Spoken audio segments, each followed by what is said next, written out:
আসসালামু আলাইকুম, সবাইকে স্বাগতম বিডি বাংলা 24 ইউটিউব চ্যানেলে।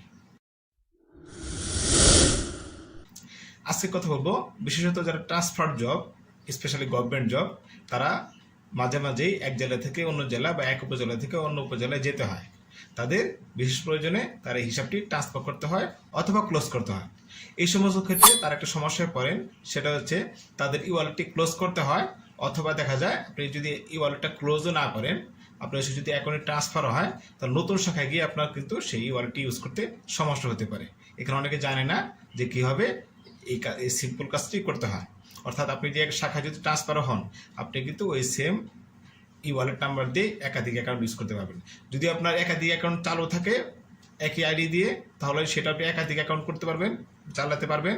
আর যদি মনে করেন না আপনি কোনো একটা অ্যাকাউন্ট ট্রান্সফার করে নিয়ে আসছেন, মনে রাখবেন কোনো একটা অ্যাকাউন্ট যদি ট্রান্সফার করে নিয়ে আসা হয়, তাহলে আগের অ্যাকাউন্টটি অটোমেটিক্যালি সেখান থেকে সফটওয়্যারে বন্ধ হয়ে যায়, কিন্তু ই ওয়ালেটে কিন্তু চালু থাকে। এক্ষেত্রে আপনি কী করবেন?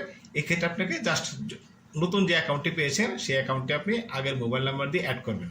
কিন্তু মনে রাখতে হবে, আপনার যে শাখাতে নতুন অ্যাকাউন্টটি হচ্ছে সেটা কিন্তু আপনার আগে যে অ্যাকাউন্টটি রয়েছিল সেটা একটা কোড রয়েছে, ইউনিক কোড বা সিএন, কাস্টমার নাম্বার একটা কোড থেকে সেম কোড দিয়ে সেটা হতে হবে, সেম এনআইডি হতে হবে, সেম মোবাইল নাম্বার হতে হবে।